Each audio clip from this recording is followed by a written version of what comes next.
kami bersyukur dan berterima kasih Tuhan, kalau kesempatan ini kembali kami boleh datang kepadamu.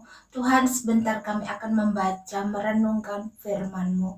Tuhan, mari Tuhan, sebelumnya Engkau ampuni segala dosa dan kesalahan kami. Tuhan, sucikan hati dan pikiran kami. Kuasai keberadaan kami Bapa, roh, jiwa, dan tubuh kami, hati pikiran kami, kuasai dengan kuat kuasa Roh Kudus-Mu. Ini kami Bapa di hadapan-Mu. Tuhan, mari Bapa singkapkan segala yang terselubung dari firman-Mu, buat kami mengerti dan beri kami kemampuan untuk kami boleh melakukannya dalam kehidupan kami. Di dalam nama Tuhan Yesus Kristus kami sudah berdoa dan mengucap syukur. Haleluya. Amin. Shalom. Puji Tuhan, Bapak Ibu Saudara sekalian. Mari kita lanjutkan pembacaan kita di dalam Injil Matius pasal yang keempat sampai pasal yang keenam. Pencobaan di padang gurun. Maka Yesus dibawa oleh Roh ke padang gurun untuk dicobai iblis. Dan setelah berpuasa 40 hari dan 40 malam, akhirnya laparlah Yesus. Lalu datanglah si pencoba itu dan berkata kepadanya, "Jika engkau anak Allah, perintahkanlah supaya batu-batu ini menjadi roti." Tetapi Yesus menjawab, "Ada tertulis, manusia hidup bukan dari roti saja, tetapi dari setiap firman yang keluar dari mulut Allah." Kemudian iblis membawanya ke kota suci dan menempatkan dia di bubungan bait Allah. Lalu berkata kepadanya, "Jika engkau anak Allah, jatuhkanlah dirimu ke bawah, sebab ada tertulis mengenai engkau, ia akan memerintahkan malaikat-malaikatnya, dan mereka akan menatang engkau di atas tangannya, supaya kakimu jangan terantuk kepada batu."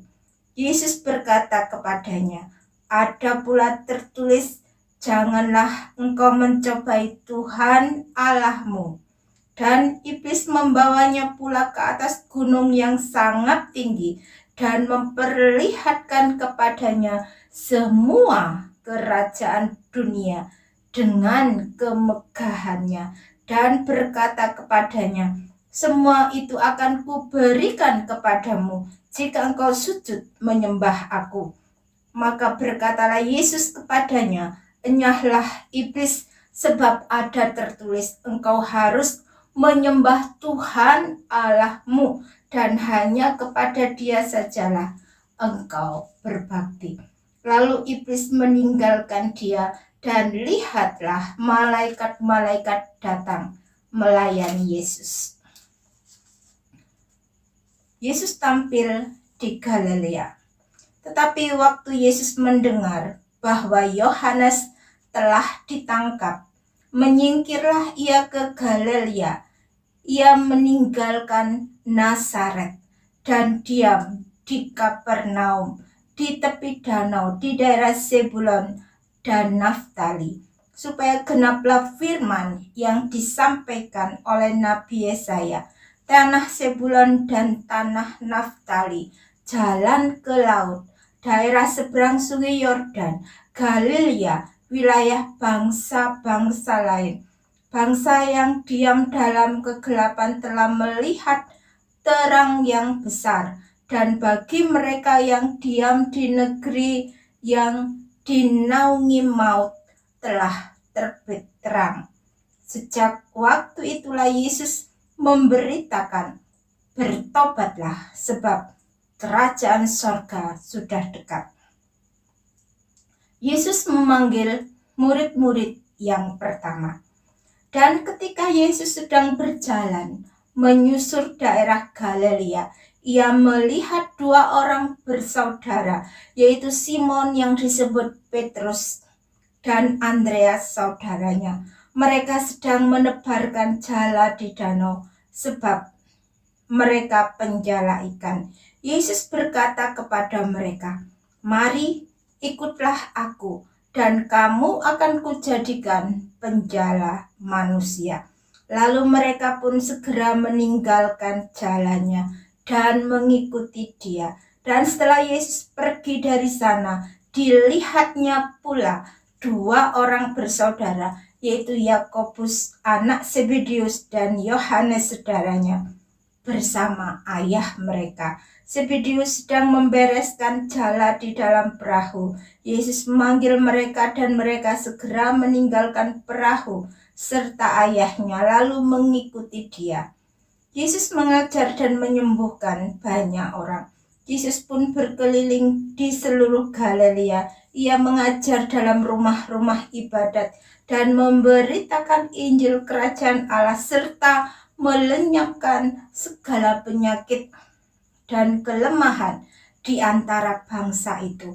Maka tersiarlah berita tentang dia di seluruh Syria, dan dibawalah kepadanya semua orang yang buruk keadaannya, yang menderita berbagai penyakit dan sengsara, yang kerasukan, yang sakit ayan, dan yang lumpuh.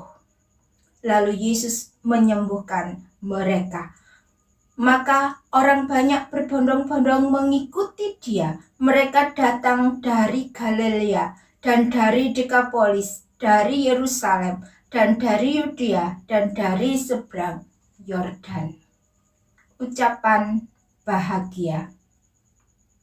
Ketika Yesus melihat orang banyak itu, naiklah ia ke atas bukit, dan setelah ia duduk, datanglah murid-muridnya kepadanya. Maka Yesus pun mulai berbicara dan mengajar mereka, katanya, "Berbahagialah orang yang miskin di hadapan Allah, karena merekalah yang empunya kerajaan surga.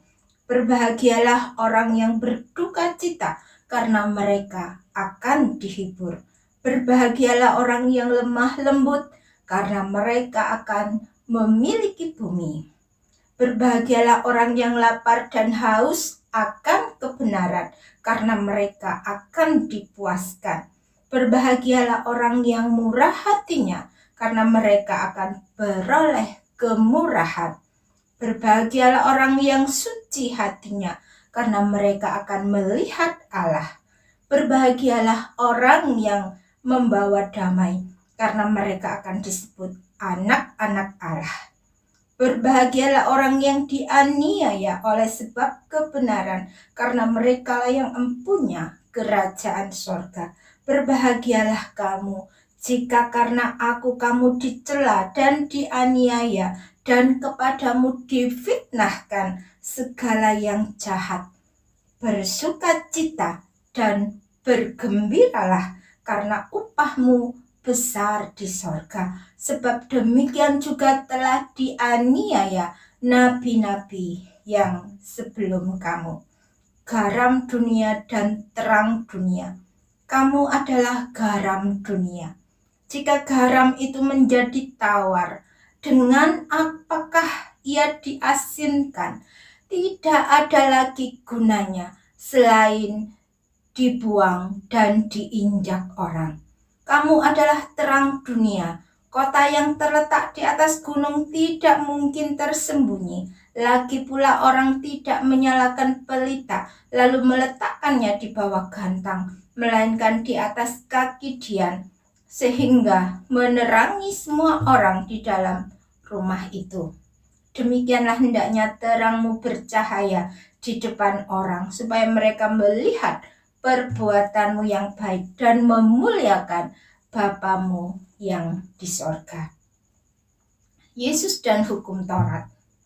Janganlah kamu menyangka bahwa aku datang untuk meniadakan hukum Taurat atau kitab para nabi. Aku datang bukan untuk meniadakannya, melainkan untuk menggenapinya. Karena aku berkata kepadamu, sesungguhnya selama belum lenyap langit dan bumi ini, satu iota atau satu titik pun tidak akan ditiadakan dari hukum Taurat sebelum semuanya terjadi. Karena itu siapa yang meniadakan salah satu perintah hukum Taurat, sekalipun yang paling kecil, dan mengajarkannya demikian kepada orang lain, ia akan menduduki tempat yang paling rendah di dalam kerajaan sorga. Tetapi siapa yang melakukan dan mengajarkan segala perintah-perintah hukum Taurat, ia akan menduduki tempat yang tinggi di dalam kerajaan sorga. Maka aku berkata kepadamu, jika hidup keagamaanmu tidak lebih benar daripada hidup keagamaan ahli-ahli Taurat dan orang-orang Farisi, sesungguhnya kamu tidak akan masuk ke dalam kerajaan sorga. Kamu telah mendengar yang difirmankan kepada nenek moyang kita, jangan membunuh. Siapa yang membunuh harus dihukum. Tapi aku berkata kepadamu, setiap orang yang marah terhadap saudaranya harus dihukum. Siapa yang berkata kepada saudaranya kafir harus dihadapkan ke mahkamah agama. Dan siapa yang berkata jahil harus diserahkan ke dalam neraka yang menyala-nyala.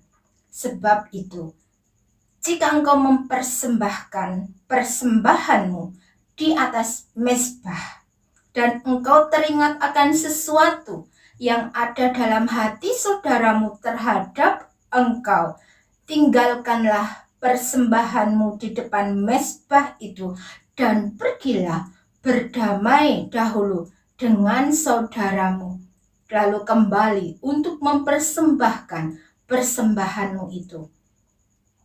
Segeralah berdamai dengan lawanmu selama engkau bersama-sama dengan dia di tengah jalan, supaya lawanmu itu jangan menyerahkan engkau kepada hakim, dan hakim itu menyerahkan engkau kepada pembantunya, dan engkau dilemparkan ke dalam penjara.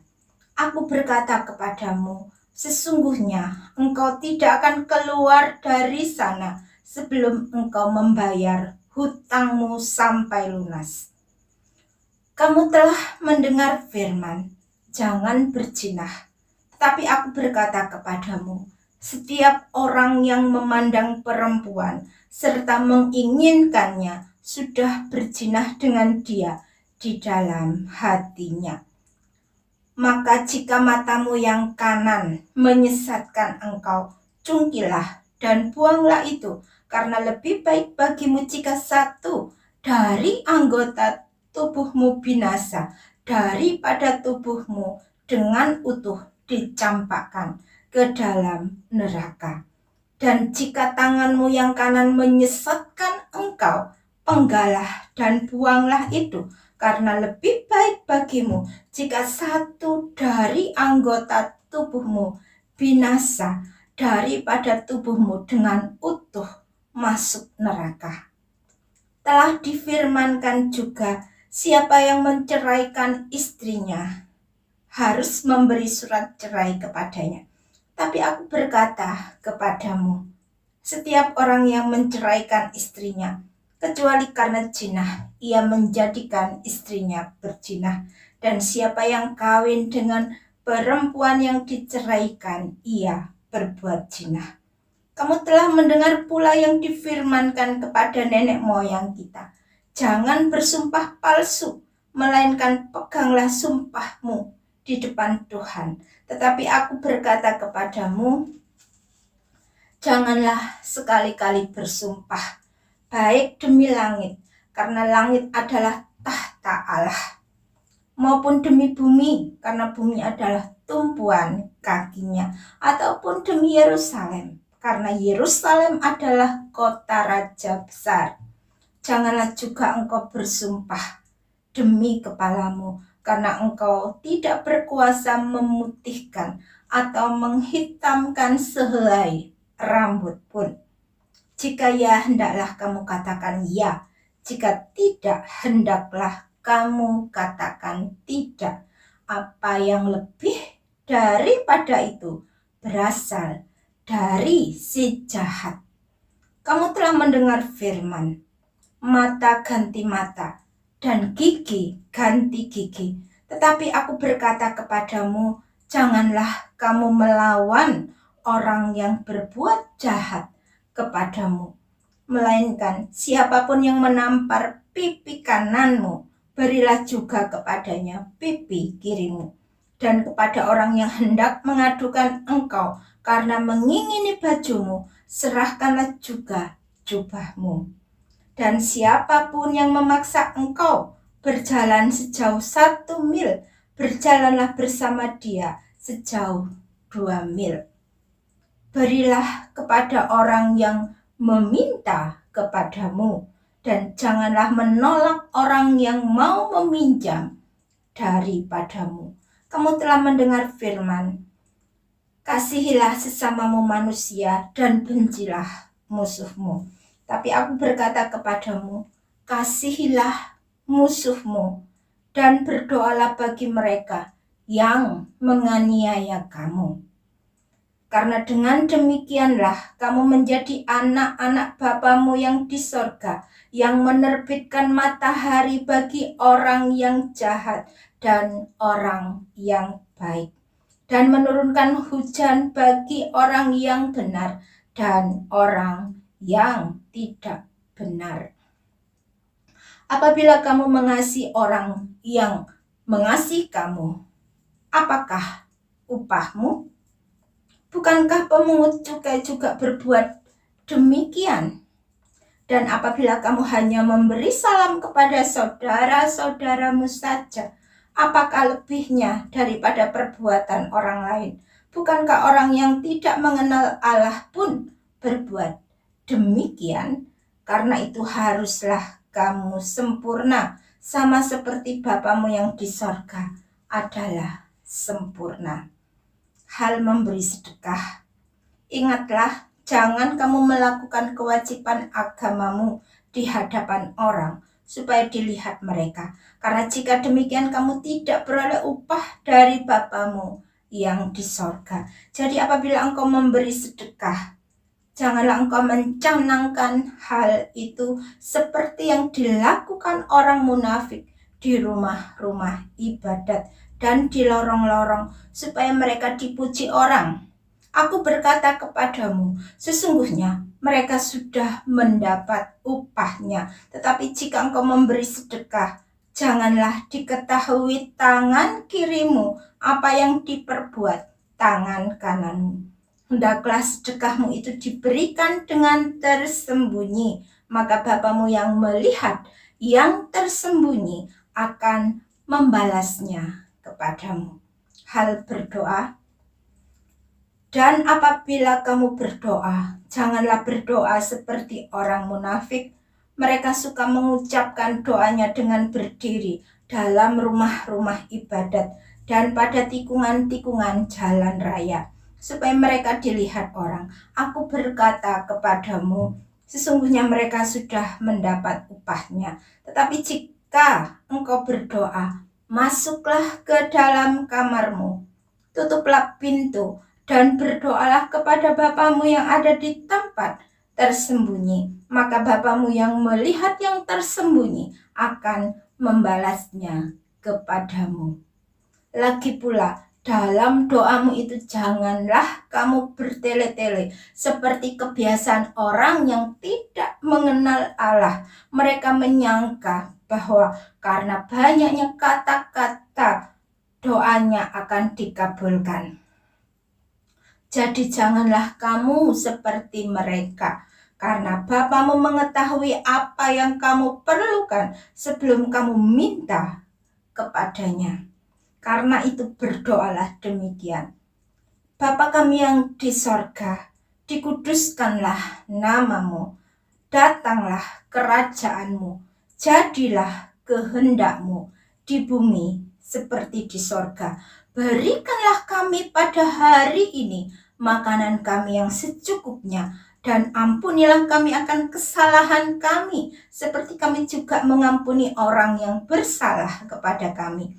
Dan janganlah membawa kami ke dalam pencobaan, tetapi lepaskanlah kami daripada yang jahat. Karena Engkaulah yang mempunyai kerajaan dan kuasa dan kemuliaan sampai selama-lamanya. Amin.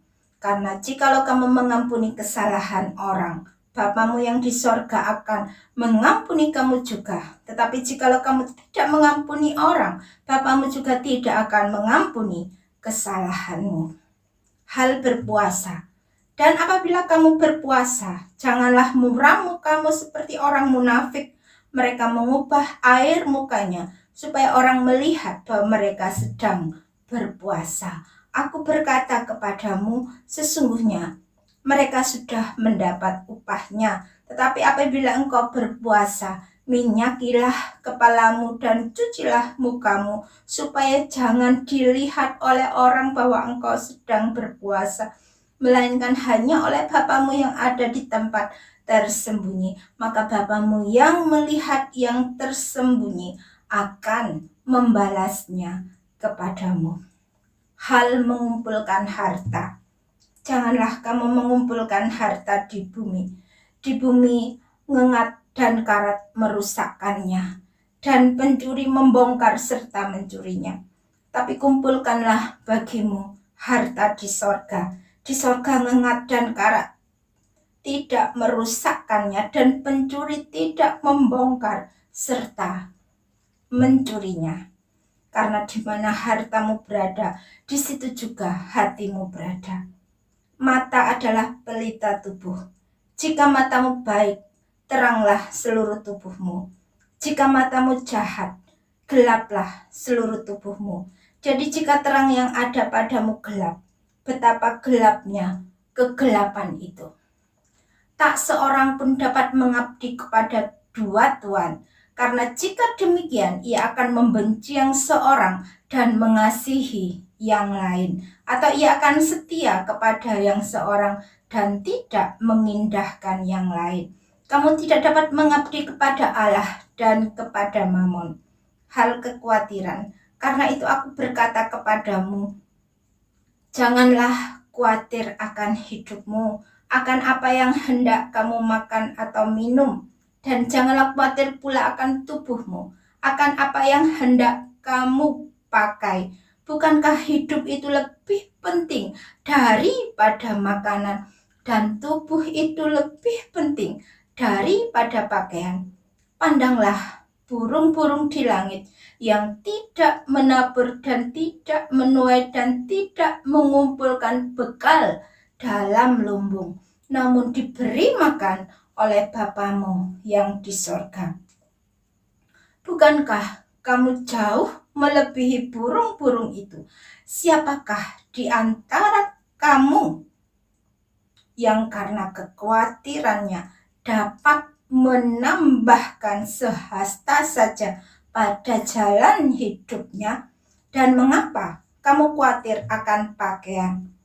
Perhatikanlah bunga bakung di ladang yang tumbuh tanpa bekerja dan tanpa memintal. Namun aku berkata kepadamu, Salomo dalam segala kemegahannya pun tidak berpakaian seindah salah satu dari bunga itu.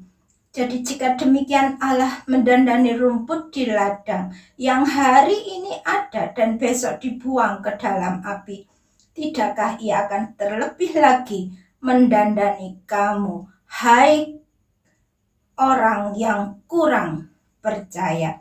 Sebab itu, janganlah kamu khawatir dan berkata, apakah yang akan kami makan? Apakah yang akan kami minum? Apakah yang akan kami pakai? Semua itu dicari bangsa-bangsa yang tidak mengenal Allah. Akan tetapi Bapamu yang di sorga tahu bahwa kamu memerlukan semuanya itu. Tetapi carilah dahulu kerajaan Allah dan kebenarannya, maka semuanya itu akan ditambahkan kepadamu.